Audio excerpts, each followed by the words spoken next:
नमस्कार दोस्तों, मैं सिद्धार्थ आप सभी का बहुत बहुत स्वागत करता हूं आप ही के अपने चैनल अदिति पर।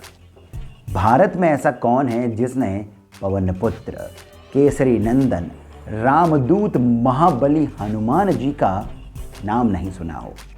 और केवल भारत में ही क्यों, वो अमेरिका हो या इंडोनेशिया, वो पेरू हो या रशिया, हनुमान जी की धूम पूरे विश्व में है। इनके बल, बुद्धि, विवेक और भक्ति की अनेकों कथाएं हमने सुन रखी हैं, पर फिर भी इच्छा होती है इनके बारे में और अधिक जानने की। तो आइए जानते हैं कुछ अनोखे, अनसुने, रिसर्च बेस्ड तथ्य हनुमान जी के बारे में जो हो सकता है आपने पहले नहीं सुने हो। ऋग्वेद में है हनुमान जी का उल्लेख। वेद वो ग्रंथ जिन्हें प्राचीनतम माना जाता है। विशाल अंतरिक्ष से लेकर लघु अणु तक इस सृष्टि का संपूर्ण ज्ञान वेदों में है और इन्हीं वेदों में हनुमान जी की विभिन्न कथाओं का भी समावेश है। ऋग्वेद के चौथे मंडल के 18वें सूक्त के 9वें मंत्र में आता है कि किस प्रकार इंद्रदेव के वज्र से आहत होकर वो जो भविष्य में श्री राम के सेवक होने वाले हैं, उनका होठों के नीचे वाला स्थान यानी हनु प्रदेश भंग हो गया, जिस कारण उनका नाम हनुमान हो गया। ऋग्वेद में ही हनुमान जी को विश्व वेदसम कहा गया है, अर्थात विद्वानों में सर्वश्रेष्ठ। ऋग्वेद के ही कुछ सूक्तों में अपाम नपात इस श्रुति का प्रयोग किया गया है, जिसका अर्थ है अप का पौत्र। अप यानी आकाश, अर्थात आकाश का पौत्र। साथ ही तैत्तिरीय उपनिषद में आकाशाद वायु इस श्रुति का प्रयोग किया गया है, अर्थात आकाश के पुत्र वायु। इसी कारण अपाम नपात का अर्थ हुआ आकाश के पौत्र यानी वायुपुत्र हनुमान।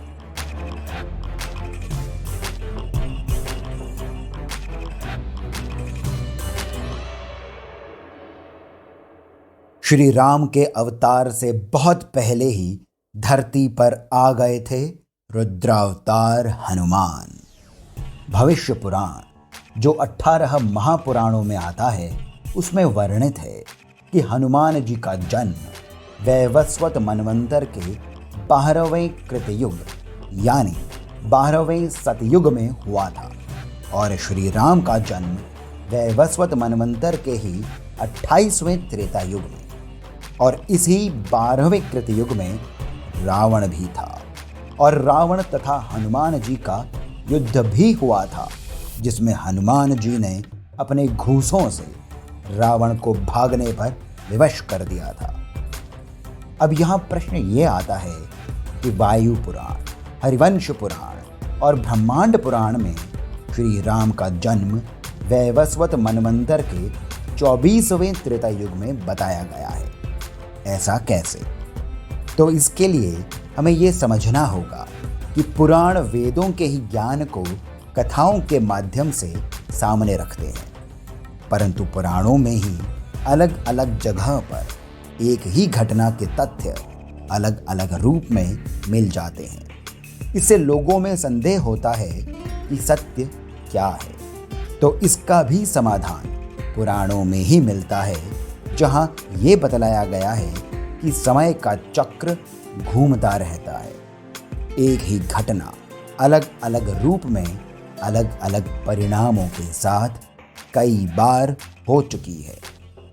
ऐसा श्री कृष्ण ने भी अर्जुन को गीता उपदेश में कहा है और रामचरितमानस में भी उत्तरकांड में काकभुषुंडी जी ने श्री गरुड़ जी को यही बतलाया था।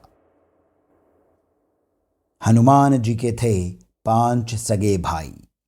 जी हाँ, हमें ये तो पता है कि श्री राम के 3 सगे भाई थे, परंतु ये कम ही लोगों को पता है कि हनुमान जी के 5 सगे भाई भी थे, यानी स्वयं बजरंग बली को जोड़कर ये कुल 6 भाई थे। ऐसा विवरण हमें ब्रह्मांड पुराण और वायु पुराण में प्राप्त होता है, जहां वानर जाति की संपूर्ण वंशावली दी गई है। ब्रह्मांड पुराण में ये तथ्य कुछ इस प्रकार आता है। केसरी ने कुंजर की पुत्री अंजना को भार्या रूप में ग्रहण किया। अंजना परम सुंदरी थी। अंजना का पुनसवन संस्कार हुआ और उसके गर्भ से जगत के प्राण स्वरूप वायु के अंश से हनुमान का जन्म हुआ। इनके अतिरिक्त केसरी के जो अन्य पुत्र स्वर्गलोक तथा भूतल पर विख्यात थे, उनमें हनुमान ज्येष्ठ थे। इनके बाद क्रमशः मतिमान, श्रुतिमान, केतुमान, गतिमान और धृतिमान थे। ये जो हनुमान जी के भाई हैं, ये सभी स्त्रियों से संयुक्त अर्थात विवाहित थे। ये सभी अपने ही अनुरूप पुत्री, पुत्र और पौत्र से संयुक्त थे। परंतु हनुमान ब्रह्मचारी थे। इन्होंने दार परिग्रहण नहीं किया था। ये संग्राम में संपूर्ण लोकों से लोहा लेने का उत्साह रखते थे और वेग में तो मानो दूसरे गरुड़ ही थे।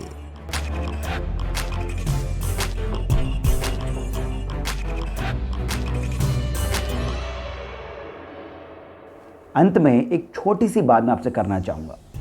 कई बार मन में एक प्रश्न उठता है कि हम ऐसी अननोन बातें, अननोन फैक्ट्स के बारे में क्यों जानें। जब हम हनुमान जी की पूजा करते हैं, उन्हें मानते हैं, तो ऐसी बातों को जान करके, पढ़ करके क्या हो जाएगा।